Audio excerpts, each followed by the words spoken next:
Hi అండి, అందరూ ఎలా ఉన్నారు? నేనైతే చాలా బాగున్నాను. ఈ రోజు మీకు ఫిష్ ఫ్రైస్ కోసం చూపిస్తాను.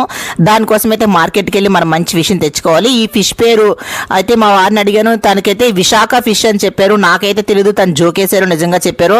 ఫిష్ మాత్రం చాలా బాగుంది. మార్కెట్లోనే క్లీన్ చేసి తెచ్చేసాము. దీన్ని మనం ఇంటికి తెచ్చిన తర్వాత ఉప్పు నీటిలో 2-3 సార్లు కడుక్కోండి. దాని తర్వాత ఉప్పు కారం పసుపు వేసి బాగా మ్యాగ్నేట్ చేసి ఒక అరగంట పక్కన పెట్టేయండి.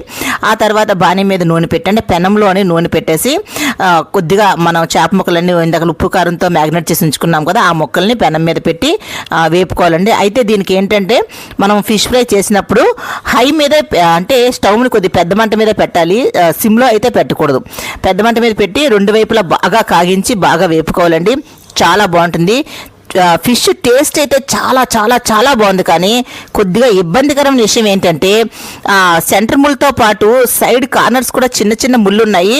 అంటే చిన్నపిల్లలు తినడానికి అయితే కొద్దిగా ఇబ్బంది పడతారు. మనం హెల్ప్ చేస్తే బాగుంటుంది. ఫిష్ టేస్ట్ మాత్రం సూపర్.